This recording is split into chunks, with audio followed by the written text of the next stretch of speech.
And he turned his back and he said that, "O Kumail, if they could speak, they would have informed us that the best provision is taqwa." So tears rolled down from Ali Radiallahu anhu's eyes. And he added that, "O Kumail, the graves are the storehouse of deeds, but one realizes it only after entering it." A traveler takes some provision for his or her journey. Then what is our provision for the greatest and longest of all journey? The journey to Al-Akhirah. Just for an example, many a times we have seen at various places a mother yelling at a child. And there was a mother who was yelling at a child, and she even gave him a little. But even after being hit and yelled at, the boy, he is still holding on to his mother, and he is not letting her go. So even if his mother is upset, if she is angry, if she is disappointed, his whole world, his whole shelter, his whole universe is his mother. Because everyone else around him are strangers. And this should make us think. This should make us realize that we do something wrong. Who have we disappointed? And who we turn to? Now coming to the subject of the topic. Who are the people of taqwa? In simple words, the people of taqwa are the one who ponder, who reflect, and who act upon the glorious Quran. Because when you do justice to the Quran with regular recitation and with sincere intention in order to seek guidance from Allah Ta'ala, you will come across many verses of the glorious Quran which speaks about taqwa, how to attain taqwa, and who are the people of taqwa. The Quran reminds us again and again about taqwa. And today I would like to share with you one such reminder. From Surah Al-Imran, chapter number 3, verse number 130 to 135. In which Allah Ta'ala tells us that who are the people of taqwa. So Allah says in the glorious Quran, in Surah Imran, chapter number 3, verse number 130, Allah says that, "Ya ayyuhallazina amanu, la taqulu riba, aza'afam muzafa." That, O you who believe, do not consume riba. Do not be consumer ever, even if it multiplies one on top of itself. And by saying aza'afam muzafa, Allah illustrates that why do people get involved in riba? What's the incentive? You work so hard for this money, and the banker comes to you and he says, "Let it work for you now. Let it multiply itself." So that's the incentive. You want to succeed. You want to take a shortcut to earn. So Allah is giving you an alternative against this incentive. Allah says, after saying aza'afam muzafa, Allah says, "Wattaqullaha la'allakum tuflihun." So Allah is giving you an alternative, and the alternative is have taqwa of Allah. Fear Allah Azza wa Jal. So the very reason that people get involved in riba is to get something out of it. So Allah says, you want to get something out of it, you want to succeed, you want to see your investment come through, then have taqwa of Allah. And if that is not enough, Allah says, "Wattaqun nar allati uiddat lil kafirin." Then prepare yourself for the fire which has been prepared for the disbelievers. And by saying uiddat lil kafirin, again there is a mercy from Allah Ta'ala. Because the hellfire is not been prepared for the believers, it has been prepared for the disbelievers, for the kafirin. So Allah Subhanahu wa Ta'ala reminds us over and over and again that don't be like those who are headed towards the hellfire. Don't be like those. He could have just said, fear the fire, and that's enough. But he added, uiddat lil kafirin. It has been prepared for the disbelievers. Subhanallah. And then Allah says in the glorious Quran, in Surah Imran, chapter number 3, verse number 132. Wa atiullaha wa rasul la'allakum turhamun. That obey Allah and the messenger of Allah sallallahu alaihi wasallam, so that you may be shown mercy. So if anyone is hoping for the mercy of Allah Ta'ala, he needs to first change his attitude towards the obedience of Allah and the messenger of Allah sallallahu alaihi wasallam. Because there is no mercy outside the obedience of Allah and the messenger of Allah. Now coming to the main ayah, which I would like to discuss with you. And it's a very unique place in the glorious Quran. And in this place, Allah Ta'ala speaks about certain people, certain categories, certain traits, certain personality, certain attributes that these people have, which makes them the muttaqeen, which makes them the people of taqwa. And this personality and this attribute are so powerful and so important that Allah mentions in the beginning of it Jannah and at the end of it Jannah, between the mention of these people. So the mention of these people is sandwiched between the mention of two Jannah. In the beginning of it is Jannah and at the end of it is Jannah. Subhanallah, who are these people? So Allah says in the glorious Quran, in Surah Imran, chapter number 3, verse number 133. Allah says, وَسَارِعُوا إِلَى مَغْفِرَةٍ مِّن رَبِّكُمْ. And the choice of word is incredible. Run towards the forgiveness from your Lord. And this is another incentive, another alternative. And as we discussed that few verses before, Allah speaks about people who are running towards worldly benefit, towards opposite direction, towards consuming riba. Allah is giving you something else to run towards, forgiveness from your Lord. And first of all, you and I, we don't run towards something which we don't need. We rush to work because we need to get there on time. We rush to things when we need them. So first of all, we need to acknowledge that we are in need of the forgiveness of Allah Bari Ta'ala. And who will realize that he need to be forgiven by Allah, except the one who realizes that he has done something wrong. And I said this before, that the more religiously awakened you get for a while, your concerns shift. You think that you don't have problem. So the first thing the believers has to internalize is that he needs to identify his problem and then he should run towards the forgiveness of Allah Bari Ta'ala. So Allah says in the glorious Quran, وَشَارِعُوا إِلَى مَغْفِرَةٍ مِّن رَبِّكُمْ وَجَنَّاتٍ عَرْضُهَا السَّمَاوَاتِ وَالْأَرْضِ أُعِدَّتْ لِلْمُتَّقِينَ. That run towards the forgiveness of Allah Bari Ta'ala. And run towards this garden, towards this Jannah, whose expanse, whose size, whose real estate is the heavens and the earth combined. And who has this been prepared for? Who has this been prepared for? أُعِدَّتْ لِلْمُتَّقِينَ. It has been prepared for the muttaqeen, for the people of taqwa. Allah Bari Ta'ala just spoke about the people of taqwa. The first attribute, they run towards the forgiveness of Allah Bari Ta'ala. Now coming to the second attribute, Allah says, Allazina yunfikuna fi sarrai wa dharrai. Those who spend when it is easy to spend and when it is hard to spend, or when it is difficult to spend. Of course, here spending implies spending for the sake of Allah Bari Ta'ala. And see, you and I, we do not spend, invest or purchase something which we have not seen. If a seller sells you a product without showing you the product, will you buy? We won't buy. So here we need to spend for the sake of Allah subhanahu wa ta'ala. Allah is selling us something which we have not seen. So this is one of the attribute of the people of taqwa, that they spend for the sake of Allah for Jannah which they have not seen. And by the way, why would Allah sell us something? Because all that we have is Allah's too. So here selling does not make any sense. But Allah speaks to us in terms that we may understand. So here selling does not make any sense. And Allah says, Allazina yunfikuna fi sarrai wa dharrai. And He did not said amwaluhum here. Yes, it includes wealth. But it includes your time, your youth, your priorities, your planning. You give that up for the sake of Allah. You investing for the sake of Allah to acquire this attribute of the people of taqwa. So the second attribute is that they spend when it is easy to spend and when it is difficult to spend. Now listen to the third one. Allah says, Wal kazimin al ghaiz. Those who swallow their anger. And the wording is very, very powerful. You can't even show it on your face.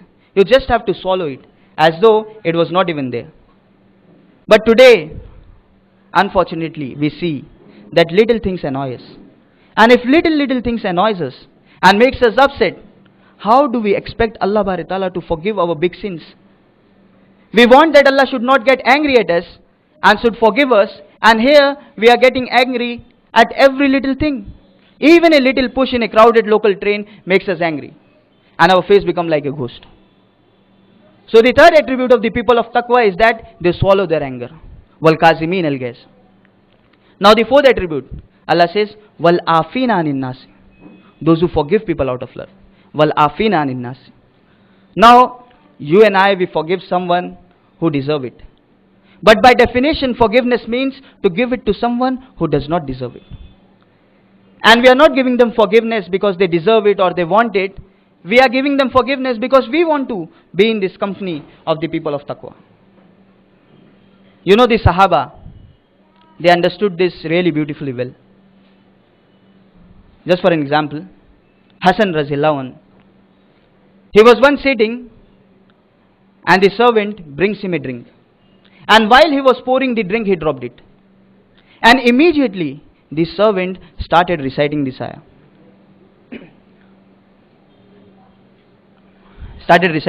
He said, Wal kazimin al ghaiz, those who swallow their anger.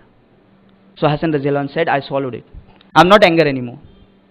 But the servant continued, Wal afina anin nasi, those who forgive people out of love. So Hassan Razillahu anh said, gave you two. But the servant continued, Wallahu yuhibbul muhsinin, that Allah loves those who do good, who excel in the remembrance of Allah, who excel in their religion. So Hassan Razillahu anh said, go, you are free. So just because he heard the ayah, Hassan Razillahu anh said, free his slave. So next time when you and I we get upset, we should remind ourselves about this beautiful example of Hassan Razillahu anh. And one more thing about forgiving people, because it seems to be a big problem for the Muslims. We are very good to our boss or to our employer, but when we come home or to the masjid, we come with a frown. So in this regard, I would like to share with you a reminder about Abu Bakr Siddiq Razillahu anh. There can't be any comparison between the love he has for the Messenger of Allah sallallahu alaihi wasallam than anyone else. And on top of it, his daughter is married to the Prophet, peace be upon him. So not only does he love him because he is the Messenger of Allah, but also he is his family. Now, his daughter is accused in an ugly way. And you will find this incident in Surah Nur. And his daughter is accused by someone whom Abu Bakr Siddiq Razillahu anh used to give allowance to. Now imagine those of you who have daughters. Your daughter is accused in an ugly way. Imagine the rage that you would feel. And on top of it, this is not just any woman, this is the mother of believers. So an attack on her is not just an attack on her. It's an attack on the husband. It's an attack altogether on the dignity of Islam. So such enormous violation, such incredible violation. And here we find Abu Bakr Siddiq Razillahu anh, how big this man's heart is. He exhausts his anger by just discontinuing the allowance. And Allah subhanahu wa ta'ala reveals a verse in the glorious Quran in Surah Nur, chapter number 24, verse number 22. Allah says, Wal yafu wal yasfahu, that forgive out of love. Turn the page. Allah tuhibbuna yakfirullahu lakum. Wouldn't you love that Allah will forgive you? So on one hand, there is the anger of Abu Bakr Siddiq Razillahu anh. On the other hand, Allah subhanahu wa ta'ala reveals this beautiful verse in the glorious Quran. Allah tuhibbuna yakfirullahu lakum.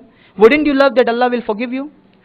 So next time when you and I we get upset, we should remind ourselves that does the offense or the situation which has made us upset, does it compare to the anger and situation of Abu Bakr Siddiq Razillahu anh? Does it compare?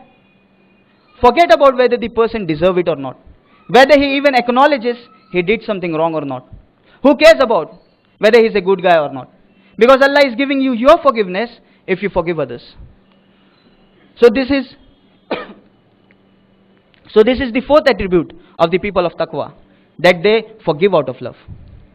Now coming to the fifth attribute, Allah says, وَالَّذِينَ يُنْفِقُونَ يُنْفِقُونَ فِي السَّرَّاءِ وَالضَّرَّاءِ. So Allah says in Surah Imran, chapter number 3, verse number 135, وَالَّذِينَ إِذَا فَعَلُوا فَاحِشَةً أَوْ ظَلَمُوا أَنفُسَهُمْ, that those who do something wrong, something shameless or vulgar, whenever they committed an act that was shame or vulgar, in any way, shape or form, whether it was stealing something with the eyes, they gazed at something they shouldn't have, whether it was a billboard, whether it was a banner, whether it was some Facebook friend that you made, whether it was some texting you were doing at the middle of the night, whether it was some inappropriate interaction, whatever shameless thing that they did, Allah is describing the muttaqeen like that.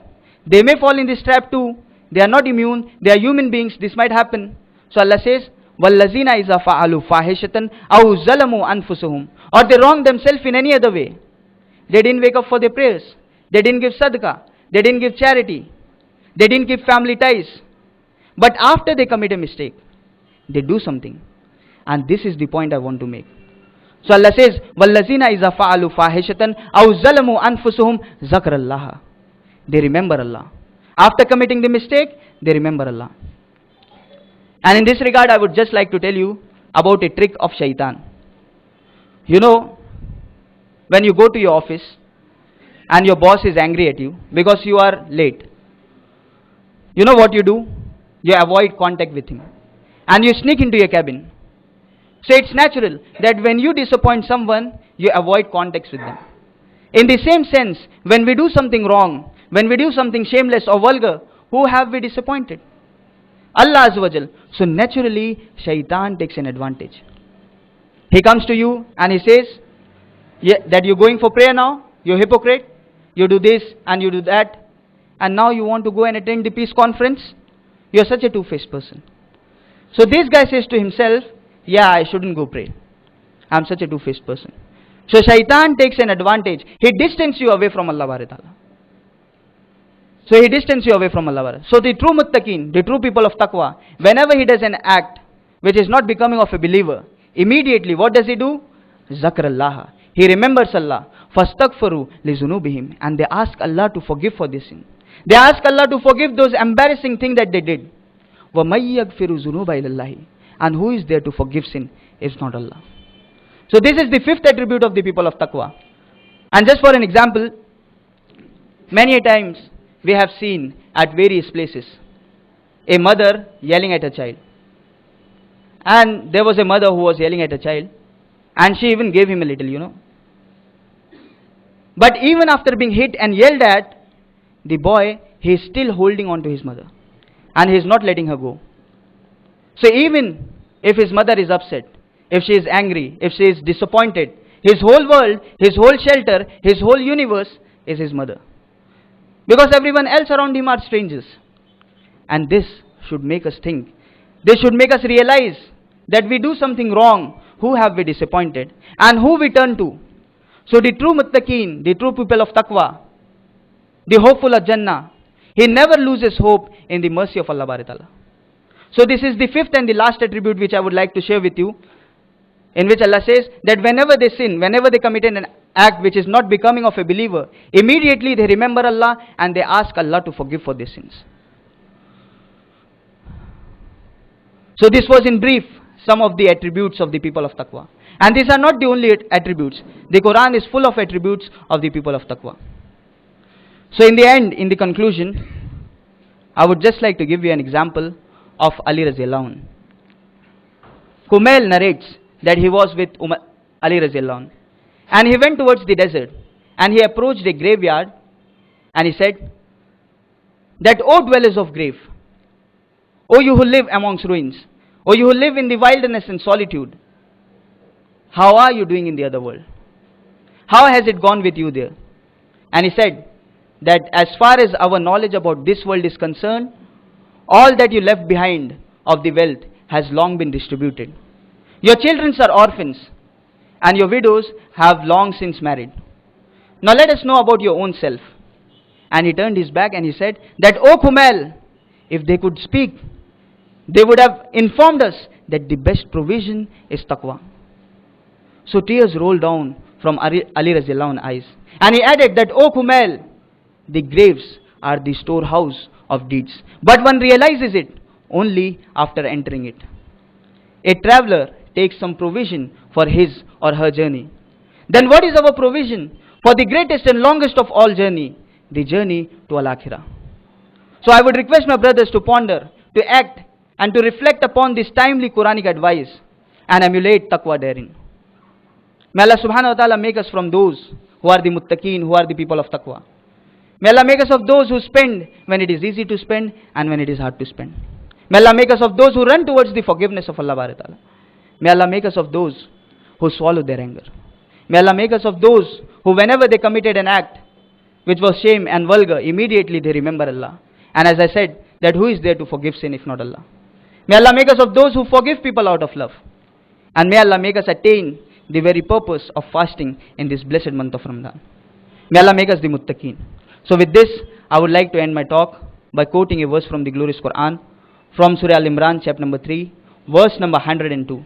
the verse that I recited in the beginning of my talk.